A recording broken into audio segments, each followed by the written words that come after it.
नमस्कार, स्वागत है आप सभी का। मैं हूं आप सबका दोस्त और होस्ट जय सिंह। तो चलिए आज स्टार्ट करेंगे स्ट्रक्चर ऑफ एटम या एटॉमिक स्ट्रक्चर का लास्ट लेक्चर, और उसके बाद सिर्फ एक लेक्चर बचेगा। उसके बाद आप लोगों का बैच खत्म हो जाएगा। सरफेस केमिस्ट्री में प्रिपरेशन ऑफ लायोफिलिक और लायोफोबिक सॉल्ट के बारे में है, जो एनसीईआरटी के कंटेंट के हिसाब से देखा जाए तो 15 मिनट का है।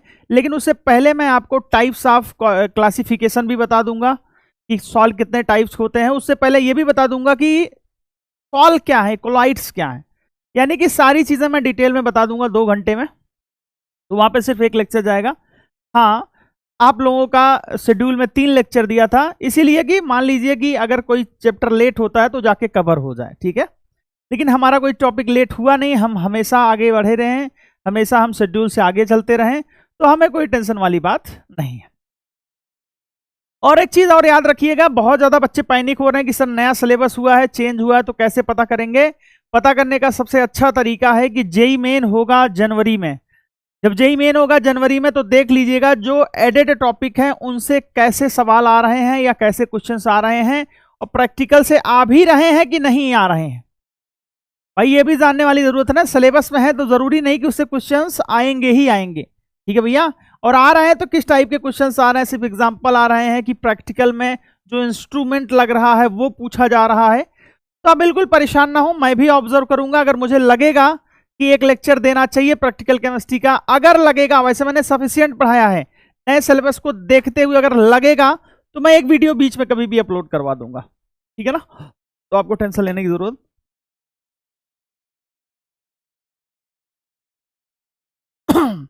जैसा कि मैंने आप लोगों से मॉडल में बात किया था कि भैया कि हम लोग लास्ट में मॉडल भी पढ़ लेंगे, तो यहाँ पे हम मॉडल भी पढ़ेंगे, आप ध्यान से देखते जाइएगा बस। डी ब्रोगली कॉन्सेप्ट पढ़ेंगे, ठीक है। कौन सा पढ़ेंगे? डी ब्रोगली का कॉन्सेप्ट पढ़ेंगे, ओके। डी ब्रोगली का कॉन्सेप्ट पढ़ेंगे, और हाइजेनबर्ग अनसर्टेनिटी प्रिंसिपल पढ़ेंगे, डिफरेंट एटॉमिक मॉडल पढ़ेंगे, ठीक है। बाकी तो सब पढ़ चुके हैं। डाल्टन बचा हुआ है, और कौन बचा हुआ है? थॉमसन बचा हुआ है, और रदरफोर्ड बचा हुआ है। बाकी बोर मॉडल वगैरह तो पढ़ चुके हैं हम लोग, ठीक है भाई। तो चलिए स्टार्ट करते हैं। पहले थोड़ा सा रिवीजन कर लें। चलिए, मैंने बोर पढ़ाया था पहले। बोर की अगर मैं रेडियस की बात करूंगा तो रेडियस हो जाएगा 0.529 N square by Z angstrom, ठीक है भैया। इसी को कुछ लोग पिकोमीटर में लिखते हैं तो 52.9 लिखते हैं, ठीक है भैया। वेलोसिटी जब हम nth ऑर्बिट का निकाले थे तो आया था 2.18 into 10⁶ metre 6 Z by N metre per second. इसी प्रकार जब हम टोटल एनर्जी निकाल रहे थे तो टोटल एनर्जी आई थी -13.6, या इसको ऐसे लिख दें -2.18 इंटू 10⁻⁻18 जूल, अच्छा, Z square upon N square joule per atom.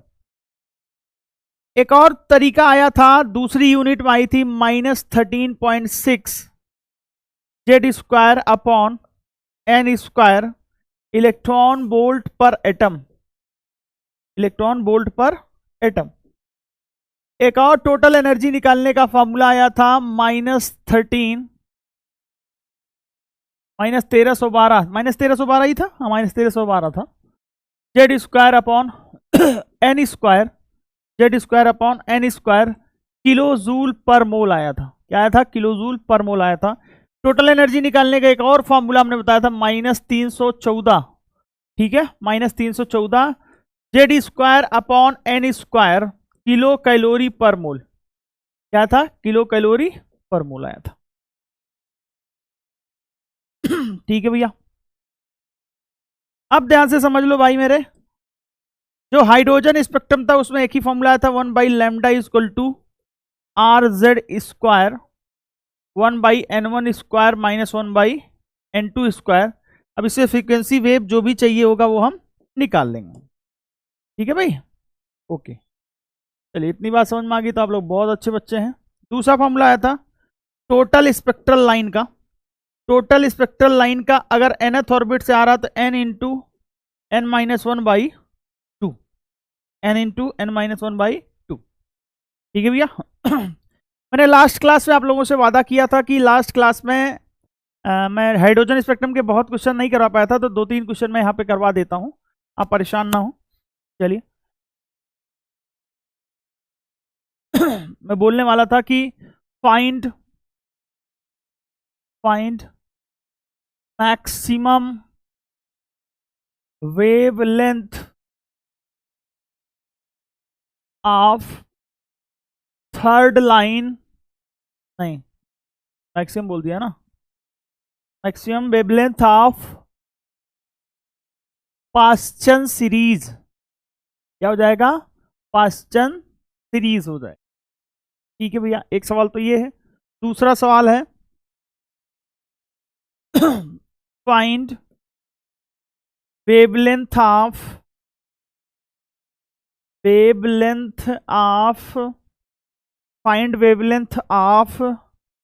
Second line of, ऐसे लिख देता हूं, last line of Palmer series, क्या जाएगा, पामर सीरीज। ठीक है भाई। बेटा मैक्सिमम वेवलेंथ पास्चन सीरीज की कब आएगी, पहली लाइन जिसकी भी होगी, जिस भी सीरीज की पहली लाइन आप लोगे उसकी वेवलेंथ मैक्सिमम आएगी। ठीक है भैया। तो लाइमन बामर पास्चन, यानी कि n1 की वैल्यू तो 3 हो जाएगी, n2 की वैल्यू क्या हो जाएगी, 4 हो जाएगी। क्या हो जाएगी, 4 हो जाएगी। यानी कि 1/λ इक्वल टू हो जाएगा r, हाइड्रोजन स्पेक्ट्रम है तो Z1 है, अगर हीलियम बोलेगा तो 2 ले लेना, कोई टेंशन नहीं है, 1/3 का स्क्वायर माइनस 1/4 का स्क्वायर। चलो भाई, इसका मतलब 1/λ इक्वल टू हो जाएगा r, और 1/9 माइनस 1/36 क्या जाएगा, 5/36। क्या जाएगा, 5/36, नहीं, अरे 9 और 16 में गुणा करो 144 आएगा। कितना आएगा, 144, 16 नहीं 144, हाँ 144, और 16 में से 9 घटा दोगे, 16 में से 9 घटाओगे, 16 माइनस 9 तो आएगा 7। हाँ, तो 1/λ इक्वल टू हो जाएगा 7r अपॉन 144। सब कुछ लोग 7 से 14 को काट दे रहे होंगे, भूतनियों के 144 नहीं कटेगा, तो लैम्डा इक्वल टू क्या आ जाएगा, 144 अपॉन 7r। आंसर लिखा 5 wavelength of last line of Balmer स्वीड, लाइमन बामर, n1 की वैल्यू 2 हो जाएगी। ठीक भैया, उंगलियों पे से याद होना चाहिए, लाइमन बामर पाचन ब्रैकेट फुल नंबरी, लाइमन बामर पाचन ब्रैकेट फुल नंबरी, लाइमन बामर ब्रैकेट फुल नंबरी, ऐसे याद होना चाहिए। जो n2 हो जाएगा वो इन्फिनिटी हो जाएगा, क्योंकि लास्ट लाइन हमेशा क्या होती है, इन्फिनिटी से आती है। ठीक है भैया, तो यानी कि 1/λ इक्वल टू हो जाएगा r1 का स्क्वायर, क्योंकि हाइड्रोजन स्पेक्ट्रम की बात कर रहा, 1/2 का स्क्वायर माइनस 1 इन्फिनिटी का स्क्वायर, और आपको पता है इन्फिनिटी का स्क्वायर 0 होता है, यानी कि 1/λ इक्वल टू आ जाएगा r, यहाँ पे 1 r 1/4, यानी कि लैम्डा इक्वल टू हो जाएगा 4/r, लैम्डा इक्वल टू क्या हो जाएगा, 4/r हो जाएगा। क्या हो जाएगा, 4/r हो जाएगा, आराम से देखिए, लैम्डा इक्वल टू क्या हो जाएगा, 4/r हो जाएगा। ठीक है भैया, चलो ये सवाल भी समझ में आ गया, आगे बढ़ते हैं। बेटा पढ़ाई करते रहो, अब भी तुम्हें समझाना पड़े तो बेटा बेकार है, फिर मुझे नहीं लगता कि अब तुम्हें समझाने की जरूरत है। Find total visible spectral line when electrons jumps from 5th excited state to ground state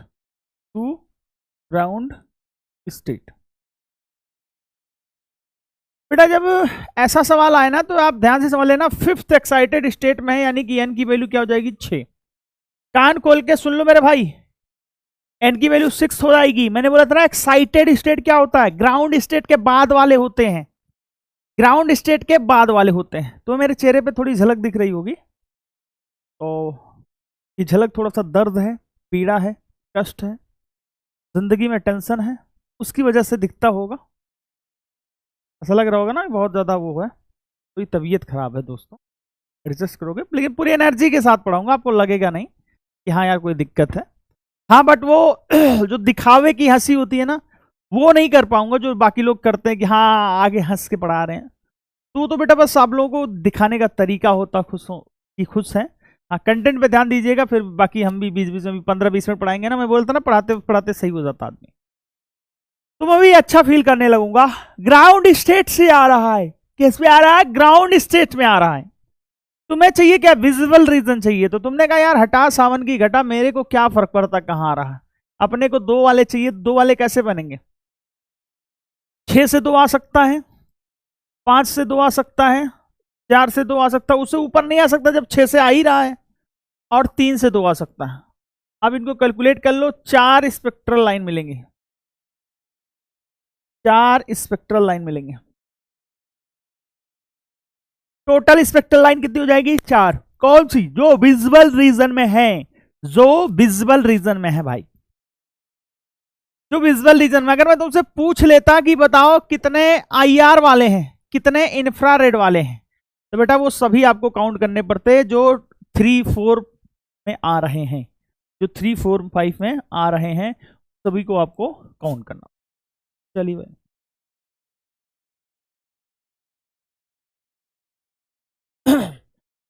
de Broglie concept है, इसको हम लोग एक्सप्लेन करते हैं wave mechanical model, dual nature of matter. क्या बताता है ये, डुअल नेचर ऑफ मैटर को एक्सप्लेन करता है, डुअल नेचर ऑफ मैटर।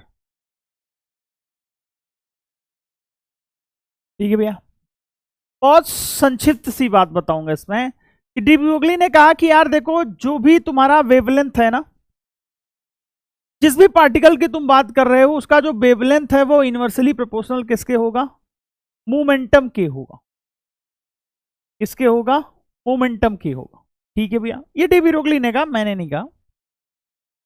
तो लोगों ने कहा ठीक है भैया मोमेंटम के होगा, तो लैम्डा इनवर्सली प्रोपोर्शनल चलने लगा पी के, मोमेंटम को पी बोलते हैं। और जब लैम्डा प्रोपोर्शनल का साइन हटा तो यहाँ पे प्लैंक्स कांस्टेंट आया, तो हो गया लैम्डा बराबर h/p। और अपन जानते हैं कि जो p बराबर होता है वो होता है m/v, फिजिक्स का फॉर्मूला है, मास इंटू वेलोसिटी, यानी कि लैम्डा का एक नया फॉर्मूला आ गया। क्या आ गया, h/m/v। और आप सभी को पता है h की वैल्यू क्या है, h की वैल्यू पूछने की जरूरत नहीं रे बाबा। h की वैल्यू पूछना है क्या किसी को, h की वैल्यू सभी को पता है, पता है कि नहीं पता है, बिल्कुल पता है। चलिए भाई, तो ये फॉर्मूला आया कहां से, इस फॉर्मूला का प्रूव हम देख सकते हैं। एक था E बराबर mc स्क्वायर, E बराबर था mc स्क्वायर। क्या आप सभी लोगों को पता है, इसे बोलते हैं आइंस्टीन इक्वेशन। क्या बोलते हैं, आइंस्टीन इक्वेशन। ठीक है भैया, और E बराबर आया था अपने पास क्या, hc बाई लैम्डा। क्या था, hc बाई लैम्डा। ठीक है, ये था प्लैंक्स इक्वेशन। ये किसके थ्योरी पे आई थी, प्लैंक्स थ्योरी पे आई थी। अगर मैं इन दोनों इक्वेशन को बराबर कर दूं, दोनों ही एनर्जी बता रहा है फोटोन की, अगर मैं बराबर कर दूंगा तो hc by lambda equal to क्या हो जाएगा, mc का स्क्वायर हो जाएगा। क्या हो जाएगा, mc का स्क्वायर हो जाएगा। ठीक है भाई, ठीक है। तो इसको मैं काट दूं अब ध्यान समझना, ठीक है। स्क्वायर से स्क्वायर कट दूंगा, स्क्वायर को सी से काट दूंगा तो आएगा एच बाई लैम्डा बराबर एम इंटू सी। और एम इंटू सी क्या, सी क्या यहाँ पे वेलोसिटी है, क्या है वेलोसिटी है, तो यानी कि यहां से लिख सकते हैं हम एच अपॉन लैम्डा बराबर क्या आ जाएगा पी आ जाएगा, यानी कि एच अपॉन पी बराबर क्या हो जाएगा लैम्डा आ जाएगा, ठीक है भैया। और यही डुअल नेचर है भाई। तुम कह रहे हो कि फोटोन पार्टिकल्स है तो ये एनर्जी आ रही है, तुम कह रहे हो कि नहीं यार वेव है तो ये एनर्जी आ रही है। अब हमने कहा यार दोनों सेम है, अगर मान ले रहा हूं मैं दोनों सेम है, पार्टिकल्स भी हैं और वेव भी हैं, ठीक है, हम प्रैक्टिकल नहीं कर रहे, मैं बोल ले रहा हूं कि हैं, तो भैया इन दोनों को बराबर होना पड़ेगा। तो बराबर होना पड़ेगा तो वहां पे जो वेवलेंथ आएगी इसको बोलते हैं डी ब्रोगली वेवलेंथ, याद रखना, ये गलती मत कर देना, हमेशा आपसे पूछा जाएगा ये डी ब्रोगली वेवलेंथ है, क्या है डी ब्रोगली वेवलेंथ है, डी ब्रोगली वेवलेंथ, याद रख लो मेरे भाई। आपसे ऐसे नहीं पूछा जाएगा वेवलेंथ बताओ, आपसे पूछा जाएगा डी ब्रोगली वेवलेंथ बताओ, क्या पूछा जाएगा डी ब्रोगली वेवलेंथ पूछा जाएगा, ठीक है भैया। ये हमने प्रूव कर दिया, अब इसके एप्लीकेशन पे चलता है। तुमने कहा सही है तुमने कहा यार इफ मोमेंटम इज गिवन,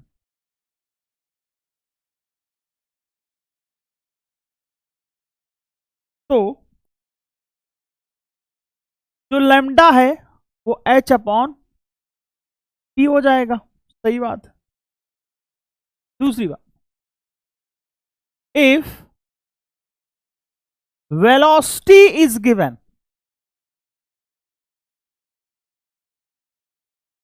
तो जो लैम्डा है वो एच अपॉन एम बी हो जाएगा, ये बात है। तीसरा, इफ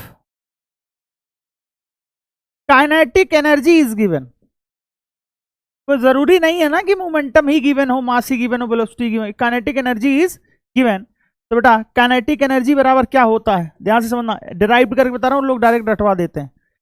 काइनेटिक एनर्जी बराबर होता है half M V square, kinetic energy बराबर क्या होता है हाफ एम बी स्क्वायर, सही है भाई। यानी कि अगर मैं एम बी की बात करूंगा तो ध्यान समझना, टू काइनेटिक एनर्जी बराबर, अरे यार ध्यान से देखो इधर, टू काइनेटिक एनर्जी बराबर क्या हो जाएगा एम बी स्क्वायर, ठीक है भैया। अब अगर मैं दोनों साइड एम से गुणा कर दूं तो टू एम काइनेटिक एनर्जी बराबर क्या हो जाएगा एम स्क्वायर बी स्क्वायर, मैंने दोनों तरफ एम एम से गुणा कर दिया, ठीक है भैया। तो root two M kinetic energy बराबर क्या हो जाएगा एम इंटू बी, और आपको पता चल गया कि एम बी की वैल्यू आ गई, तो लैम्डा बराबर क्या हो जाएगा H upon root two M K E. इसे कैसे याद रखोगे, root two monkey, H upon root two monkey, two monkey से याद रखना, कैसे याद रखोगे टू मंकी से याद रखना, टू मंकी अपने आप समझ में आ जाएगा। लैम्डा बराबर क्या हो जाएगा H upon root two monkey हो जाएगा। यानी कि जब आपको काइनेटिक एनर्जी देगी तो ये फॉर्मूला लगाना है, फिजिक्स वाले जानते हैं काइनेटिक एनर्जी और पी का क्या रिलेशन होता है, वो मुझे बताने की जरूरत नहीं, P square by two M बराबर काइनेटिक एनर्जी होता है, सबको पता है, लेकिन मैंने अपना देसी तरीका लगा के निकाला, क्योंकि हम तो केमिस्ट्री वाले हैं ना, फिजिक्स थोड़ी आता है, क्यों चले भैया। हाँ ठीक है सर, ये फॉर्मूला आ गया है। अगर मान लो अगर मान लो भैया कि हमको हमको ये सब गिवन ही ना हो, काइनेटिक एनर्जी हमें गिवन ही ना हो, पोटेंशियल गिवन हो, तो क्या होगा, एक दो तीन चौथा फॉर्मूला, इफ अप्लाइंग पोटेंशियल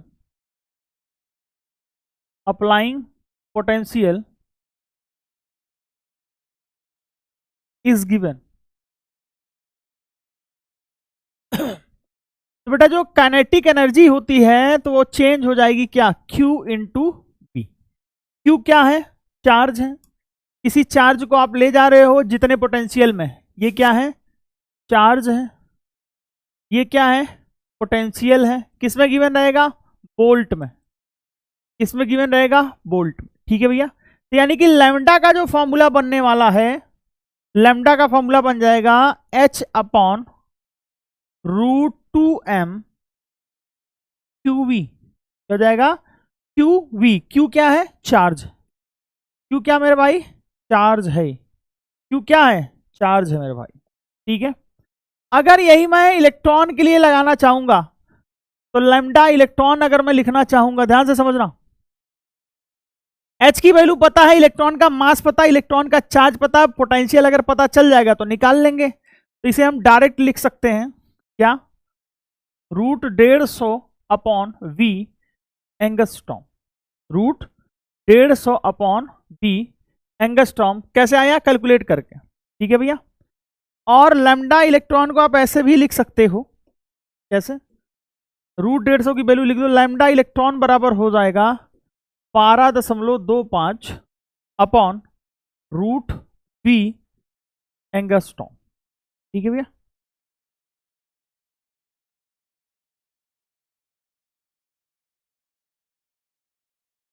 ठीक है भाई, ये इंपॉर्टेंट, ये डायरेक्ट आपसे पूछा जाएगा। कुछ नहीं किया मैंने, बस इसमें क्या कर दिया, चार्ज की वैल्यू, मास की वैल्यू, इन सब की वैल्यू पुट कर दिया, अपने आप ये आंसर आ गया।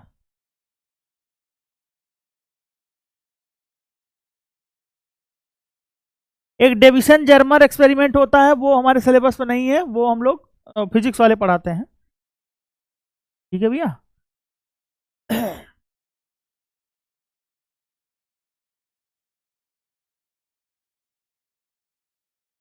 ठीक है भाई, चले भाई, ओके। चलिए अगर मैं बात करूं प्रोटॉन की और मैं बात करूं अल्फा पार्टिकल्स की, तो क्या होता है। प्रोटॉन तो आपको भी पता है 1H1 जैसा ही होता है, प्रोटॉन तो पता है। अल्फा क्या होता है, हीलियम 2+ होता है। क्या होता है, 2+ होता है। अगर मैं इसका चार्ज बोलूं, इसका चार्ज क्या हो जाएगा, ई बोलेंगे। ठीक है क्या, मास क्या हो जाएगा, मास बोल देते हैं, मास ऑफ प्रोटॉन। आप सभी को पता है कि मास ऑफ प्रोटॉन क्या होता है। तो यहां पे जो हीलियम 2+ है इसी को अल्फा बोलते हैं, हीलियम 2+ को अल्फा पार्टिकल्स बोलते हैं। इसका जो चार्ज है वो कितना हो जाएगा, 2e, क्योंकि इसमें 2 पॉजिटिव चार्ज है।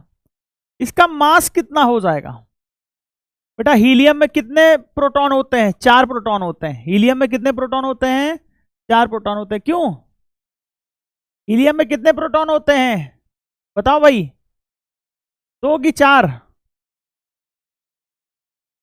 2 न्यूट्रॉन और 2 प्रोटॉन होते हैं। कितने होते हैं, 2 न्यूट्रॉन और 2 प्रोटॉन होते हैं। 2 न्यूट्रॉन और 2 प्रोटॉन होते हैं। ठीक है भैया, अरे पता है ना, तो कितने हो जाएंगे, न्यूट्रॉन और प्रोटॉन का मास सेम होता है, तो कितने हो जाएंगे, बोल दे 4 मास ऑफ प्रोटॉन। ये कान खोल के सुन लो भाई, ये आपको समझ में आना चाहिए। हीलियम के न्यूक्लियस में 2 न्यूट्रॉन है, 2 प्रोटॉन है। प्रोटॉन और न्यूट्रॉन का मास लगभग सेम होता है, लेकिन जो प्रोटॉन होता है, प्रोटॉन का मास, अगर मास ऑफ प्रोटॉन मान ले रहे हो, MP मान ले रहे हो, ठीक है, MP, MP मतलब माता प्रसाद। तो मेरे भाई एक बात दिमाग में बैठा लो कि जो हीलियम 2+ आयन होगा, जो हीलियम 2+ आयन होगा, उसका मास कितना हो जाएगा, उसका मास 4 MP हो जाएगा। कितना हो जाएगा, 4 MP हो जाएगा। क्या मेरी बात समझ पा रहे हो, ठीक है, चार्ज आपको दिख ही रहा। क्वेश्चन है, find ratio of, find ratio of proton and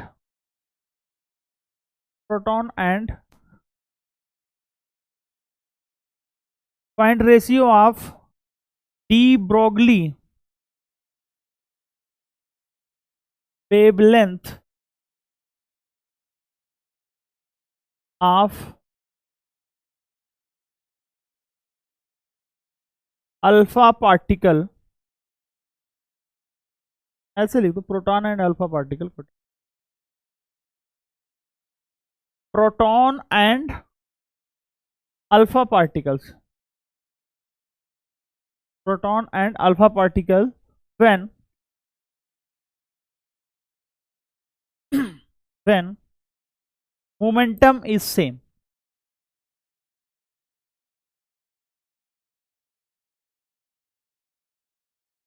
सही बात। तुमने कहा यार इस सवाल कर तो लेंगे लेकिन थोड़ा सा टफ लग रहा है, लेकिन भैया सिंपल है। लैम्डा पी बराबर क्या होता है, एच अपॉन पी। ये प्रोटॉन की वेवलेंथ है, ठीक है भैया। अगर मैं अल्फा की वेवलेंथ निकालूं तो एच अपॉन पी हो जाएगा, क्योंकि मोमेंटम तो दोनों का सेम है, एच कांस्टेंट है। तो क्या रिजल्ट निकल के आएगा कि लैम्डा पी बराबर क्या हो जाएगा, लैम्डा अल्फा हो जाएगा। यानी कि इन दोनों का जो रेशियो है वो कितना हो जाएगा। अरे जब बराबर हो गए तो रेशियो 1:1 का नहीं होगा, रेशियो कितने का होगा, 1:1 का होगा। ठीक है भैया, चलिए आगे बढ़। Next question, find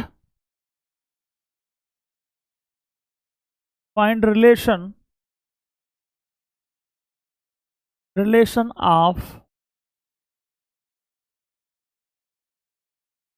of de Broglie wavelength, de Broglie wavelength. चलो सभी लोग करो मेरे साथ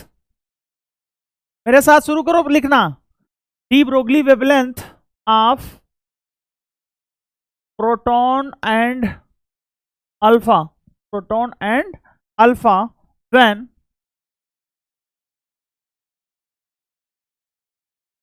वेलोसिटी इज सेम, बताओ क्या होगा, when velocity is same.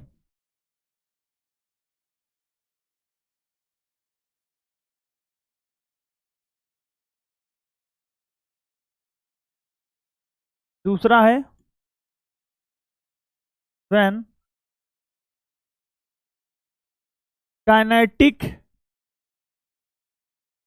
Energy is same, और चौथा है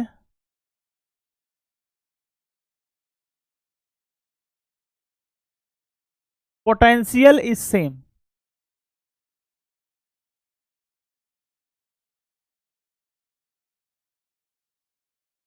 चलिए भाई, 4 टाइप के सवाल बनते हैं, चारों बता दिए, इससे ज्यादा सवाल बनते ही नहीं है। देखो जब तुम लैम्डा प्रोटॉन निकालोगे तो क्या हो जाएगा, H upon M into V, mass of proton into V. ठीक है भैया।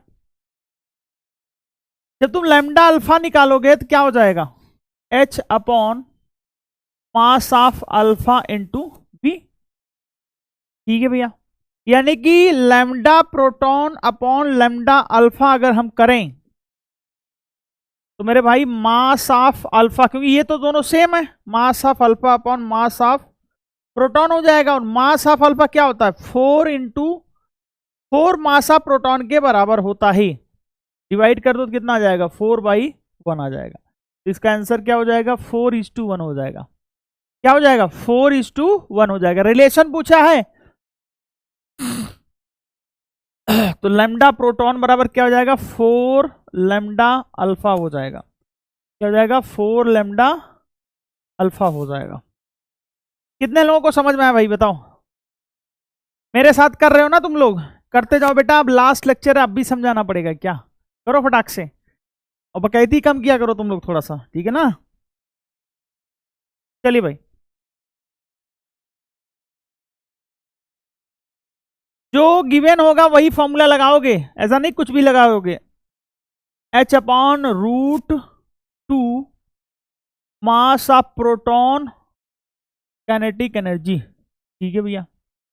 लेकिन जो लैम्डा अल्फा होगा वो भी ऐसे ही लिखेंगे, H upon √2 mass of alpha into kinetic energy. तुमने कहा सब कुछ तो सही चल रहा है। जब lambda proton upon lambda alpha करोगे, बेटा कान खोल के सुन लो, तो 1/√mp नीचे आएगा और वो रूट अल्फा ऊपर चला जाएगा। तो यानी कि फाइनली क्या आएगा, अबे काट दो ना, लिख के काट दो, a/b अपॉन c/d को फिर पलट के गुणा कर देते हैं, हो जाएगा m alpha upon m p हो जाएगा। और आप सभी को पता है कि रूट के अंदर ही आएगा 4 मास of proton upon mass of proton, क्योंकि जो अल्फा का मास वो 4 गुना होता है। कितना गुना होता है, 4 गुना होता है। ठीक है भैया, अरे भैया 4 प्रोटॉन न्यूट्रॉन है, दोनों मिलके तो 4 ही गुना होगा ना यार, अबे याद कर लो बे। ठीक है, √4 क्या आएगा, √4/1, और आपको भी पता है 2/1 हो जाएगा। क्या हो जाएगा आंसर, 2/1 हो जाएगा। कान खोल के सुन लीजिए, क्या हो जाएगा भाई, 2/1 हो जाएगा।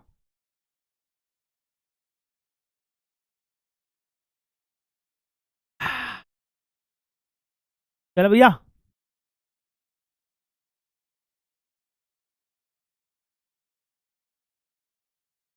चलो भाई फटाक से, ओके चलो इसको करो, चलो इसको करो भाई फटाक से। ला ला ला ला ला ला ला ला ला ला।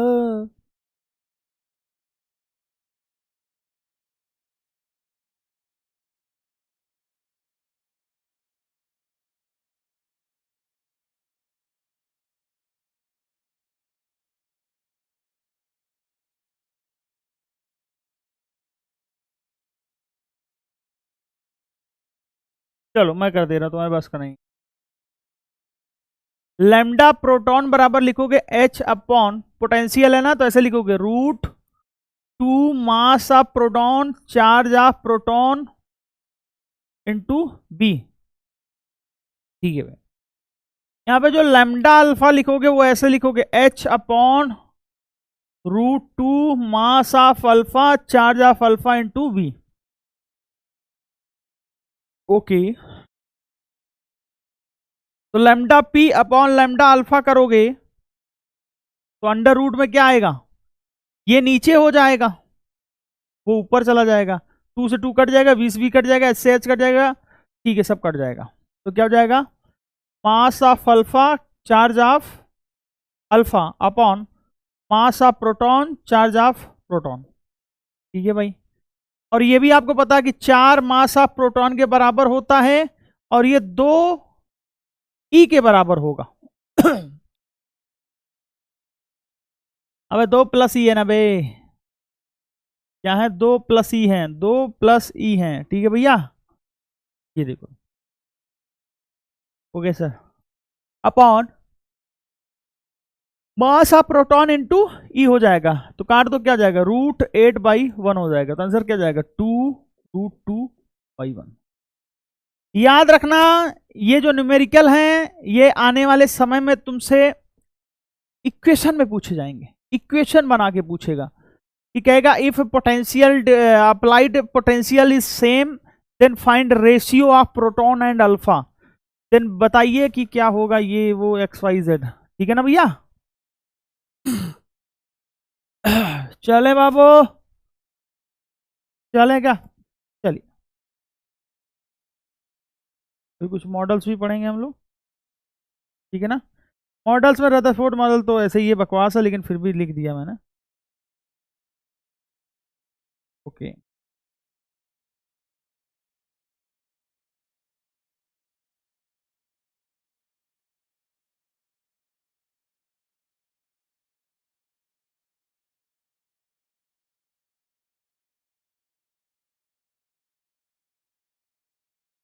छोटे पार्टिकल्स के लिए अप्लाई करते हैं, लेकिन अगर आपको बॉल वॉल दे दिया है तो आपको टेंशन नहीं लेने का भाई। ठीक है ना, फॉर्मूला लगा दो सीधे, लैम्डा बराबर क्या हो जाएगा, H अपॉन, देखो H की वैल्यू हमेशा गिवन होती है, M इंटू P।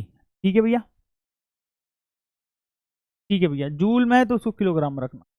तो H की वैल्यू जाएगी 6.6 इंटू 10⁻⁻34 अपॉन मास कितना है 0.66 है, इंटू वेलोसिटी कितना है 100 है। वेलोसिटी कितना है 100 है। ठीक है भैया, चले भाई, ओके। ठीक है भैया, मास किसमें रखना, किलोग्राम में।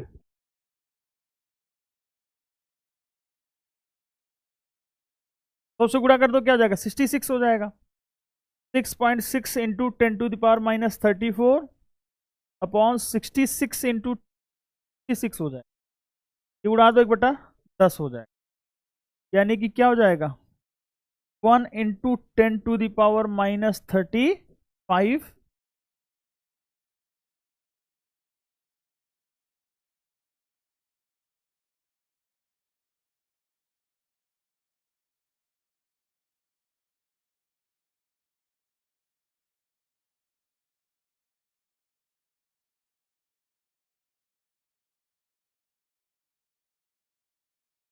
चलिए बताइए, लिखा है the de Broglie wavelength, the de Broglie wavelength of A particle with mass, de Broglie particles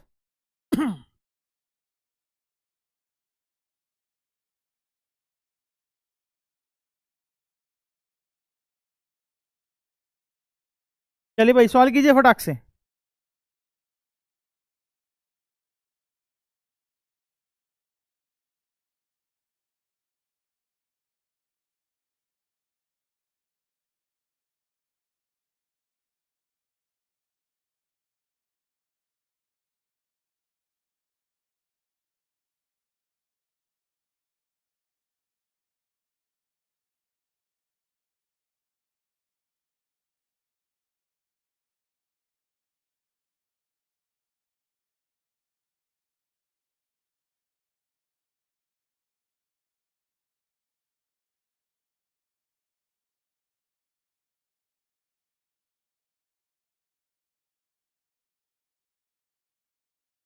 चलिए भाई बताइए फटाक से।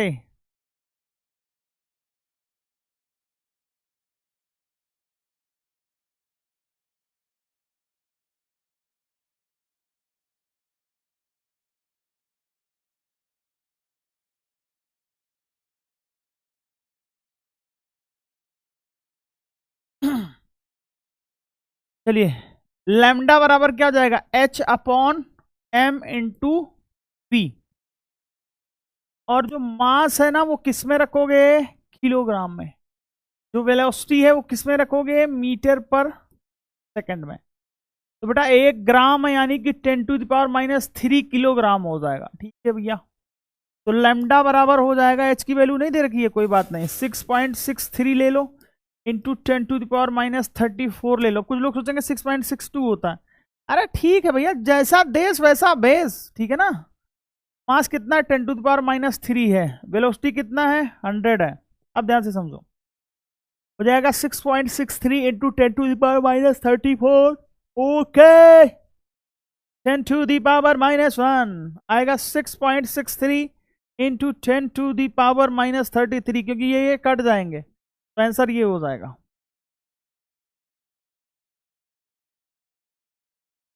क्या हो जाएगा, सी हो जाएगा। ठीक है ना, डीबीबी में मैंने सवाल खूब भर भर के दिए हैं ठीक है भैया, आइए अगला पढ़ते हैं, हाइजनबर्ग। अच्छा एक मिनट, एक गजब का टॉपिक छूट रहा था,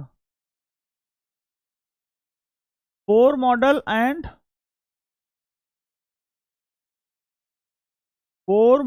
एंड डी ब्रोगली। ठीक है,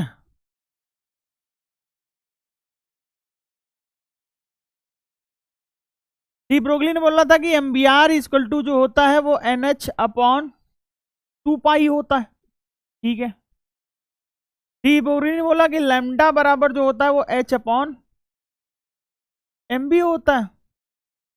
ठीक है भैया, इन दोनों में जंग छिड़ी, क्या जंग छिड़ी, आना ध्यान से समझना। इन दोनों को मिला दूं फॉर्मूला, इन दोनों को मिला दूं,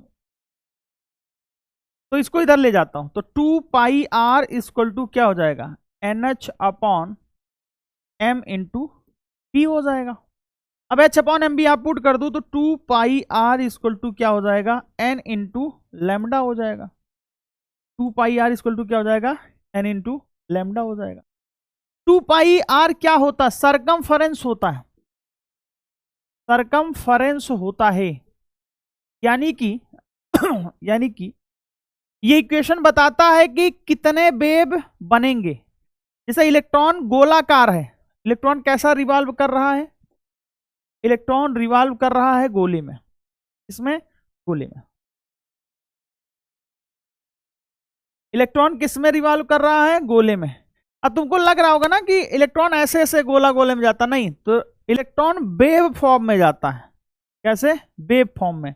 वेव फॉर्म में कैसे जाता है, वो इलेक्ट्रॉन ऐसे भी जा सकता है, ऐसे भी जा सकता है, ऐसे भी जा सकता है।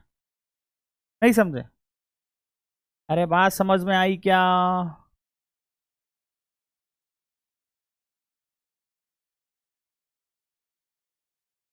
बन नहीं पा रहा, यानी कि इलेक्ट्रॉन ऐसे ऐसे ऐसे ऐसे जा रहा है।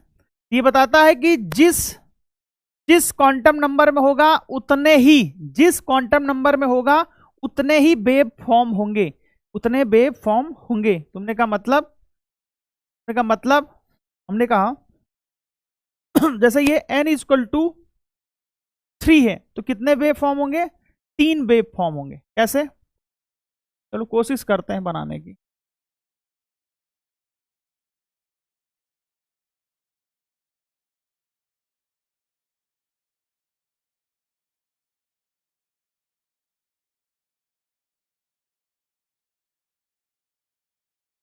अगर आप ध्यान से देखो कितने वेव बने हैं इसमें, ध्यान से देखो,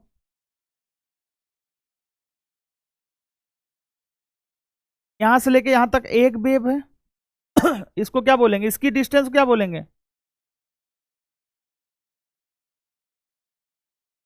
इसकी डिस्टेंस को क्या बोलेंगे, लैम्डा बोलेंगे क्या बोलेंगे, लैम्डा।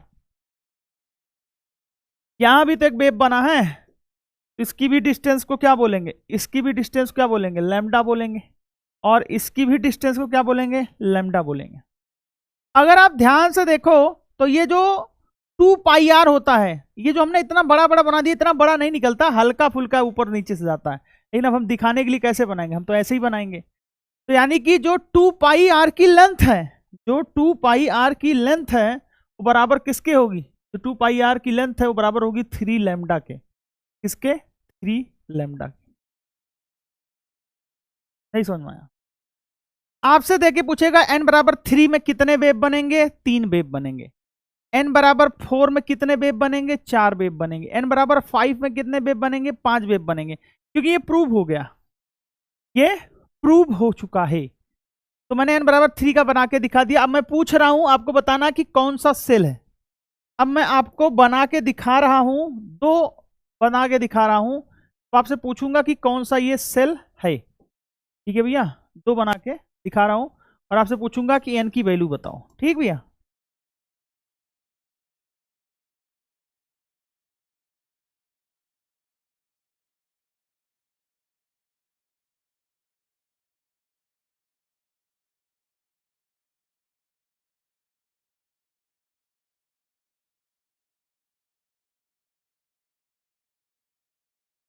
बताइए। ऐसे 2 चित्र दे दिया जाए और आपसे बोले कि n की वैल्यू बताओ, कौन सा सेल होगा। तो वेव गिन के हम बता सकते हैं, क्या कर सकते हैं, हम वेव को गिन के बता सकते हैं। तो चलिए भाई आप बताइए, पहला मैं बताता हूं, दूसरा तुम सोचो।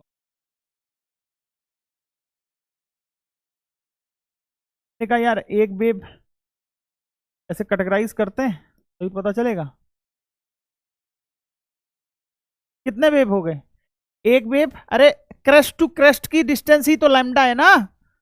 एक वेव, 2 वेव, 3 वेव, 4 वेव। तो यहाँ पे n की वैल्यू कितनी आ जाएगी, 4 आ जाएगी। n की वैल्यू कितनी आ जाएगी, 4 आ जाएगी। नंबर ऑफ वेव कितने हैं, नंबर ऑफ वेव कितने हैं, 4 हैं। नंबर ऑफ वेव कितने हैं, 4 हैं। यानी कि यहाँ पे इक्वेशन आएगी वो आएगी 2 pi R equal to 4 lambda. यहाँ पे जो इक्वेशन आएगी 2 पाई आर इक्वल टू क्या आ जाएगी, 4 लैम्डा आ जाएगी। क्या बात, इसमें अगर ध्यान से देखो तुम, तो अगर क्रेस्ट से क्रेस्ट की डिस्टेंस निकालोगे तो तुम्हें पता चल जाएगा कितने हैं।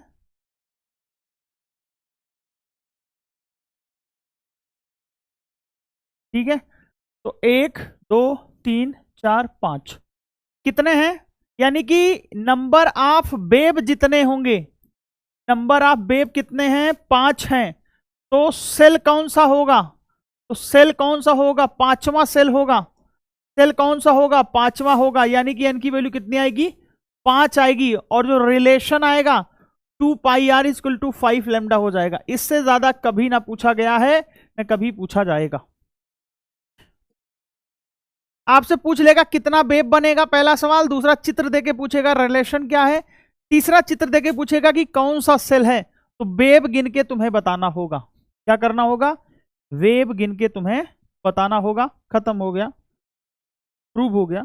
2 pi R equal to N lambda से कैसे आता है, M B R equal to N H upon 2 पाई।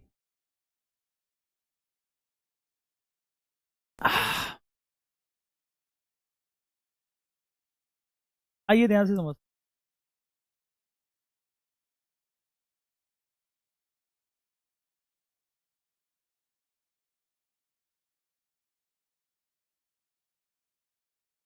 मान लिया कोई इलेक्ट्रॉन यहां पर रिवॉल्व कर रहा है। ठीक है भैया, आपने कहा इलेक्ट्रॉन बहुत फास्ट घूमेगा गोल गोल, बिल्कुल सही बात है। वेव फॉर्म में घूमेगा, सही बात है। बड़ा कंफ्यूजन है ना। तो हाइजेनबर्ग ने कहा था कि exact position and velocity, exact position and velocity of electron cannot calculated.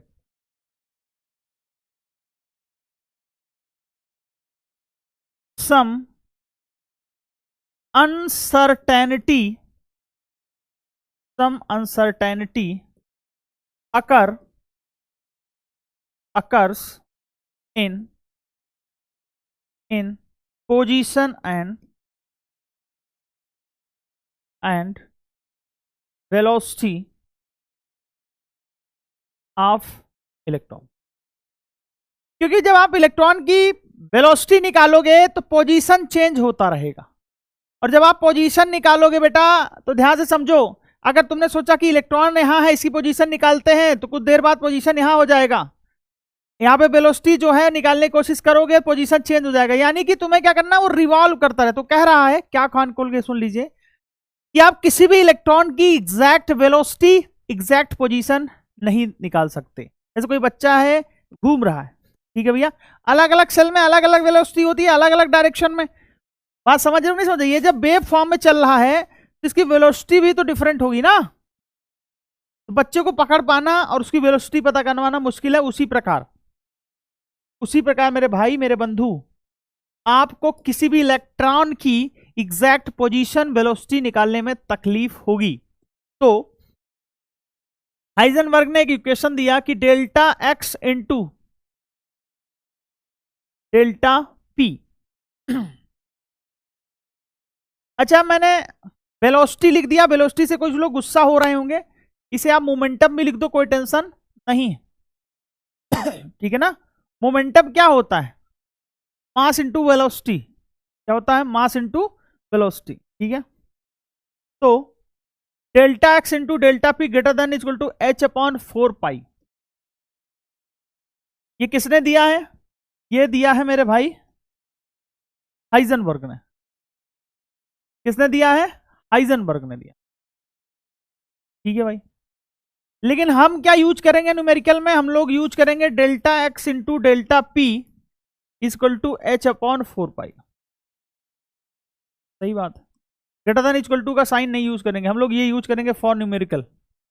इसके लिए फॉर न्यूमेरिकल, दुनिया का जितना भी सवाल है सब इसी से करेंगे, फॉर न्यूमेरिकल। अब देखो, इसमें हम लिख सकते हैं कि delta X into delta P की जगह हम लिख दें एम इंटू डेल्टा बी बराबर एच अपॉन 4 पाई। यानी कि ये वाला फॉर्मूला यहां भी अप्लाई होगा। यानी कि delta X into delta P जो मोमेंटम में है वही इसमें हो जाएगा h/4πm हो जाएगा, h/4πm हो जाएगा। ये भी एक फॉर्मूला चल के आ चुका, ध्यान रखना। मैं बोल दूं if delta X and delta P is same, तो कोई टेंशन नहीं है। Delta X into delta P is same, then find delta P. Language में कैसे आएगा? अनसर्टेनिटी। अच्छा, ये चीज तो मैंने बताई नहीं, दूसरे पेज में बताऊं। डेल्टा एक्स क्या है, डेल्टा पी क्या है, डेल्टा वी क्या है, ये समझना बहुत जरूरी। अनसर्टेनिटी, जो इसको एरर बोलते हैं, क्या बोलते हैं? अनसर्टेनिटी इन पोजीशन, जिसको हम लोग एरर भी बोलते हैं, अनसर्टेनिटी इन पोजीशन, इसको बोलते हैं अनसर्टेनिटी इन मोमेंटम, इसको बोलते हैं अनसर्टेनिटी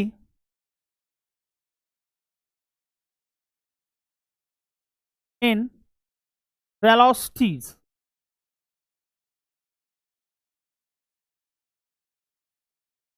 वेलोसिटी अनसर्टेन, यानी कि कुछ भी सर्टेन नहीं है, फिक्स नहीं है, कुछ कुछ चेंजेस आएंगे, कुछ ग्लोबल चेंजेस आएंगे जब आप कैलकुलेट करोगे, ठीक है ना।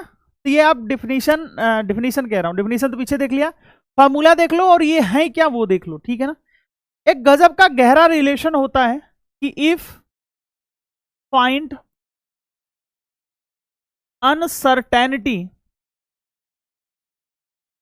अनसर्टेनिटी in velocity when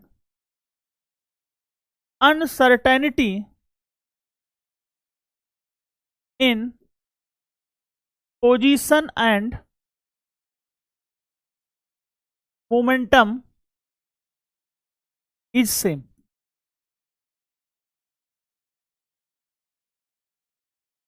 देखिए बेटा, प्यार से देखना, क्यों कर लोगे? अरे डेल्टा एक्स और डेल्टा पी क्या दे रखा? बराबर दे रखा, करो।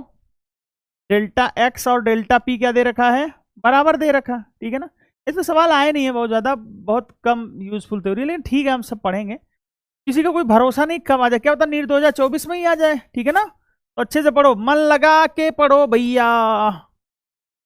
तो लिखेंगे delta X into delta P बराबर h/4π, बिल्कुल सही बात। अब डेल्टा एक्स की जगह मैं डेल्टा पी रख दूं, delta P into delta P बराबर क्या हो जाएगा? h/4π हो जाएगा। अब डेल्टा पी को बेटा मैं ऐसे भी तो लिख सकता हूं ना, डेल्टा पी को मैं लिख सकता हूं m इंटू डेल्टा वी, ये तो बताया होगा ना, m इंटू डेल्टा वी। तो m इंटू डेल्टा वी का होल स्क्वायर बराबर h/4π। भाई डेल्टा पी दो बार आ गया, ठीक है भैया।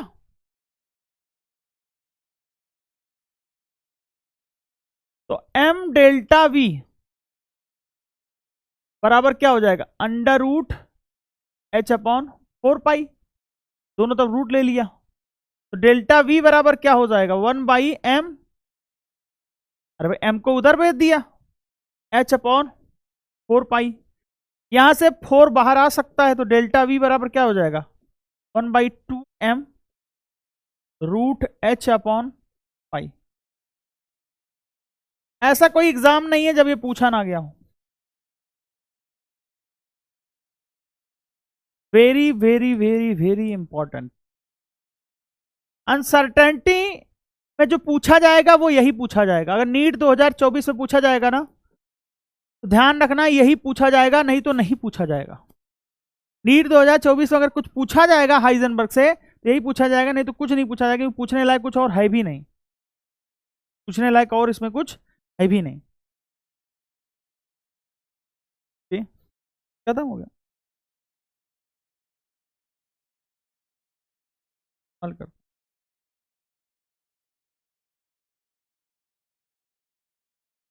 चलिए भाई।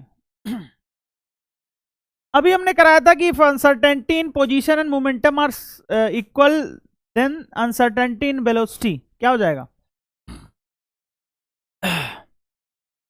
क्या हो जाएगा मेरे भाई? चलो होमवर्क दे दिया, क्या हो जाएगा बताओ।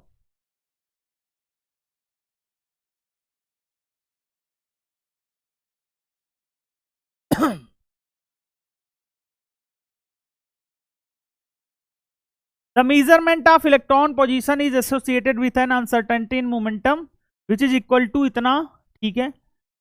The uncertainty in electron velocity, okay, gram में दे रखा है, ठीक। क्या लगाओगे? Delta X uncertainty in the velocity, एक मिनट। The measurement of electron position is associated with uncertainty in momentum which is equal to इतना। डेल्टा पी की वैल्यू दे रखी है 1 इंटू 10⁻18 ग्राम सेंटीमीटर इनवर्स, और मास दे रखा है 9 इंटू 10⁻28 ग्राम, और डेल्टा वी पूछा है।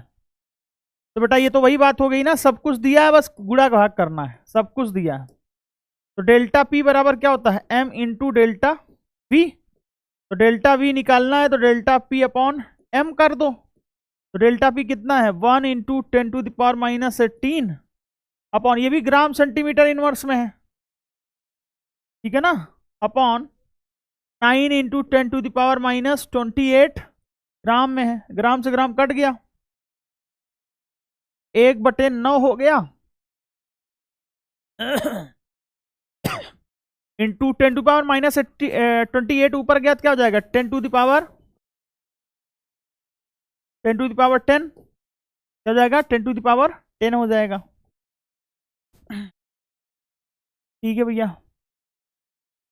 10⁻10 हो जाएगा। इसको मैं काटूंगा तो 0.11 आएगा इंटू 10⁻10, और आपको पता है 1.1 इंटू 10⁻9 सेंटीमीटर। जो आपका डेल्टा पी जिस यूनिट में था, सेंटीमीटर इनवर्स सेकंड इनवर्स, ये भी इसी यूनिट में आएगा, सेंटीमीटर इंटू सेकंड इनवर्स में आएगा। देख लीजिए, बहुत पहले सवाल पूछे जाते थे, ठीक है भैया। चला बाबू, आंसर क्या हो जाएगा? क्या मेरी बात समझ में आई क्या भैया? क्या पूछ रहा है? क्या मेरी बात समझ में आई क्या बड़ो? चलिए अगला सवाल आप करिए।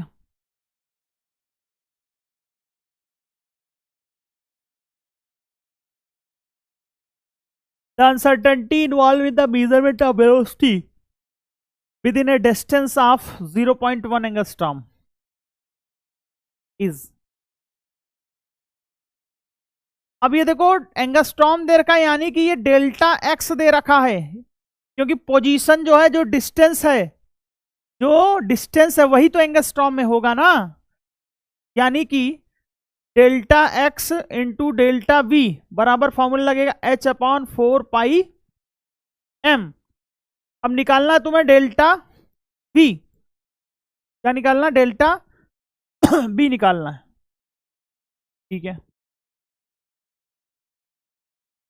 तो हो जाएगा H/4 πm डेल्टा एक्स, हो जाएगा 6.626 इंटू 10⁻34 डिवाइडेड बाई 4 इंटू 3.14, पाई की वैल्यू होती है, इंटू 9.11 इंटू 10⁻31 इंटू 0.1 एंगस्ट्रॉम, यानी कि 0.1 इंटू 10⁻10, 10⁻10, और ये हो जाएगा 10⁻41, 10⁻41 ऊपर चला गया, और 10⁻41 ऊपर चला गया तो 7 आ गया, 6.63 कर लो इसको, अपॉन 4×3 12, 12.4, 14×14 12.5, ठीक, इंटू 0.9 कर लो, इसका गुड़ा का होगा, ठीक है भैया। इंटू ऊपर क्या हो जाएगा? 10⁻+7,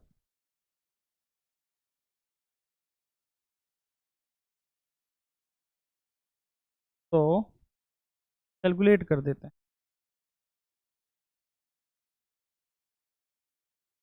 12.5 गुड़े 0.9, 11.25, तो 6.63 अपॉन 11.25 गुड़े 10 की पावर 7, 6.63 डिवाइडेड बाई 11.25 तो आ गया ये 5.79, क्या गया 0.579 इंटू 10⁻⁷ लगभग में 7, यानी कि हो जाएगा 5.779 इंटू 10⁻⁶। याद रखना, लेकिन ये जो 6 आया है ना,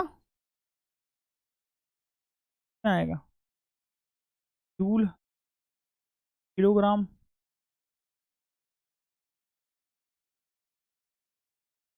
कैसे गलत तो नहीं कर दिया कहीं?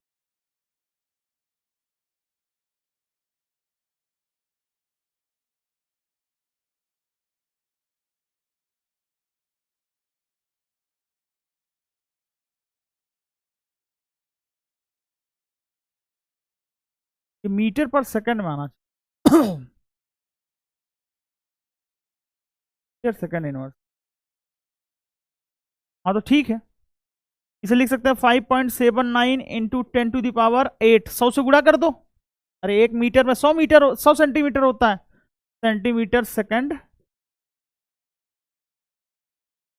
ये मीटर में क्यों आएगा बेटा, ये देखो एमकेएस पद्धति ली है ना, कौन सी यूनिट ली है, एमकेएस ली है, ठीक है, वो फिजिक्स वाला कॉन्सेप्ट है यार, देख लेना।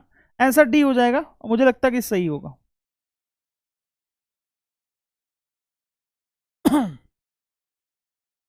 मुझे लगता है कि सही होगा भैया।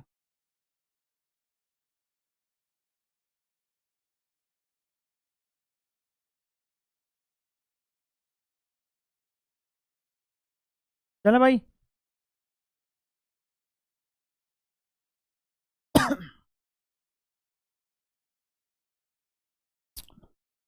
चलिए अगला सवाल करते हैं। अगला सवाल देखिए, the uncertain in momentum of an electron, ठीक है भैया, डेल्टा पी की वैल्यू दे रखी है 1 × 10⁻⁵ एंड डेल्टा एक्स पूछा है, तो डेल्टा पी बराबर क्या हो जाएगा, H/4 delta x, delta P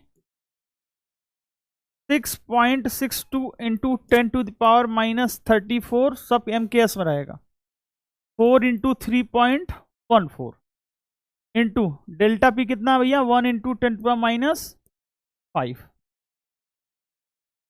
तो 6.62 इंटू 10⁻⁻34 डिवाइडेड बाई 4 3 12 और 4 चौका 56, तो 12.56 इंटू 10⁻⁵। तो इसको अगर मैं काट दूं तो मुझे लगता है 0.525 के आसपास आएगा, 0.525 के आसपास इंटू 10⁻34 में से 5 घटा दो, 34 में से 5 घटा दोगे तो 10⁻⁻29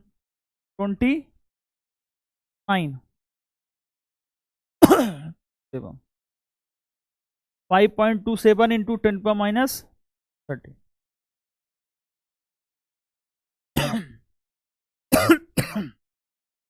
ये हो जाएगा, देख लीजिए भाई।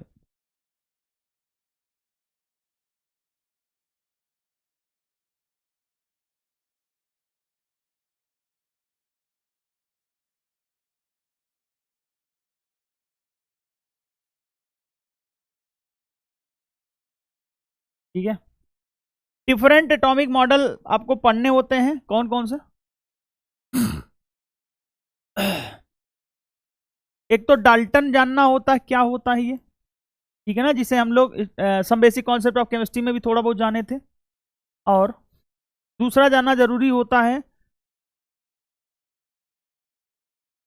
थॉमसन मॉडल, तीसरा जानना जरूरी होता है रदरफोर्ड मॉडल। क्या है रदरफोर्ड मॉडल? ठीक है ना, केमिस्ट्री के सिलेबस में नहीं है हालांकि, फिर भी। चौथा है बोर मॉडल। ये पढ़ चुके हैं, इन दोनों के बारे में हम जानकारी देंगे। कैथोड रे एक्सपेरिमेंट, एनोड रे एक्सपेरिमेंट एनटीए के नए सिलेबस के अनुसार नहीं है। आप 11th में होते हैं तो डेफिनेटली मैं पढ़ाता उसको 2 लेक्चर लेके, ठीक है ना, लेकिन जब सिलेबस में नहीं दिया गया है तो नहीं पढ़ाया जाएगा। अब कान खोल के सुनना। अब जितनी बातें मैं बताऊंगा वो तुम्हें याद रखनी होंगी या तुम्हें याद होनी चाहिए। डाल्टन्स एटॉमिक थ्योरी क्या कहता है? डाल्टन्स एटॉमिक थ्योरी कहता है कि ऐसा है, एटम के बारे में बताता है। क्या कहता है कि this theory is based on law of mass conservation and law of definite proportion. The salient feature this theory are, okay, ठीक है, मास कंजर्वेशन पे डिफिनेट करता है और डिफिनिट प्रोपोर्शन पे है, ठीक है भैया। Each element is composed of externally small particle called atom. सभी एलिमेंट का एक स्मॉलेस्ट पार्टिकल होता है जिसे हम एटम कहते हैं, ठीक है भैया, सबसे smallest particle. Atom of a particular element are like but differ from atoms of other element. कह रहा है कि एक कोई एलिमेंट हो, जैसे मैं बोलूं तुम्हें कि जैसे ये कंघा है, ठीक है ना, मिल गया तो मिल गया, ये कंघा है, ये मार्कर है। कंघा के सारे एटम सिमिलर होंगे, एक जैसे होंगे। मार्कर के अंदर के सारे एटम एक जैसे और सिमिलर होंगे, बट वो एटम एक दूसरे से अलग अलग होंगे। क्या होंगे? एक दूसरे से अलग अलग होंगे, यही बात कहना चाह रहा है, ठीक है ना। सेम के लिए सेम होंगे, अलग के लिए अलग होंगे। Atom of each element is an ultimate particle and it is a characteristic mass but it is structureless. Atom का मास तो है लेकिन उसका कोई स्ट्रक्चर नहीं है। Atoms are indestructible, they can neither be created nor be destroyed. ठीक है, लिखा है कि एटम को ना कभी हम बना सकते हैं ना हम कभी नष्ट कर सकते हैं, बस एक दूसरे से रिएक्शन करा के अलग अलग फॉर्म में चेंज कर सकते हैं। Atoms of different elements take part in chemical reaction to form molecule. ठीक है भैया, एटम्स को आप नष्ट नहीं कर सकते। जैसे मैं बोलूं कि ए एटम है, बी एटम है, मिलके आपको ए बी बना लेंगे। मान लो ए बी और सी डी मिले थे एक दूसरे से, तो यहाँ पे ए सी और बी डी बना लेंगे, ठीक है ना। एलिमेंट को आप, एटम को आप नष्ट नहीं कर रहे हो, एटम को क्या कर रहे हो, एक दूसरे से अलग करके दूसरे के साथ बना दे रहे हो, ठीक है ना। तो some basic concept of chemistry में डिटेल में हमने इस चीज को पढ़ा था, क्योंकि एनसीईआरटी के फर्स्ट चैप्टर में है, ठीक है भैया। ठीक है, आइए आगे बढ़।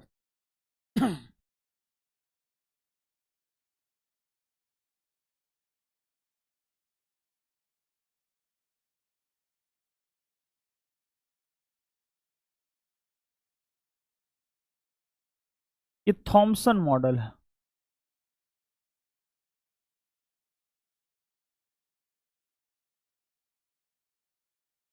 जिसे प्लम पुडिंग मॉडल भी बोलते हैं।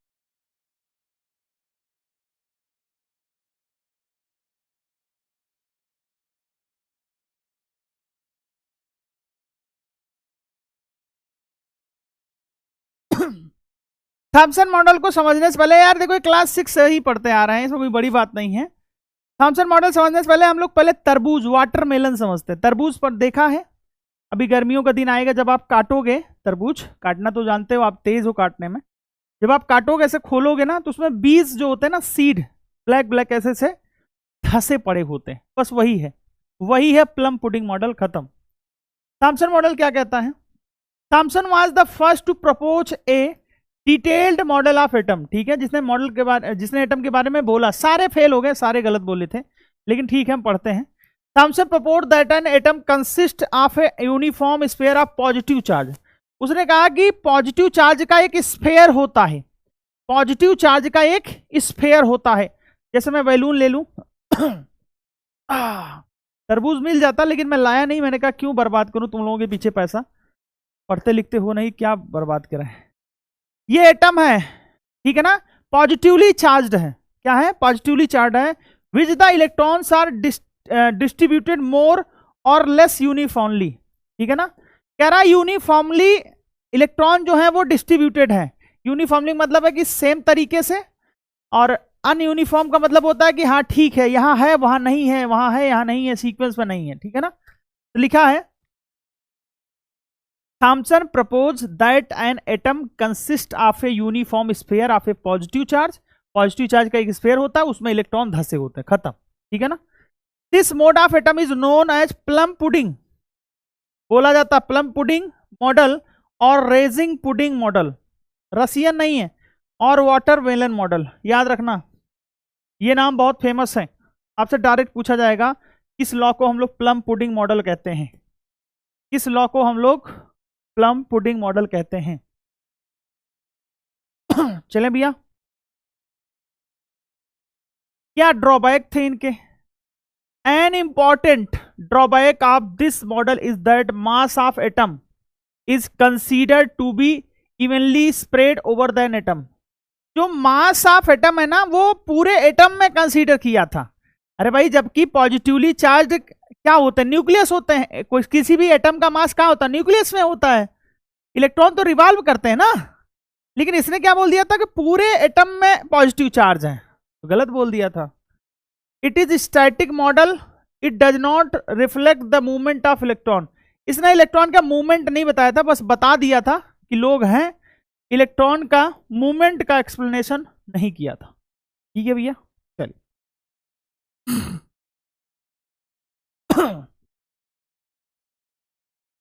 ये ध्यान से देख लीजिए,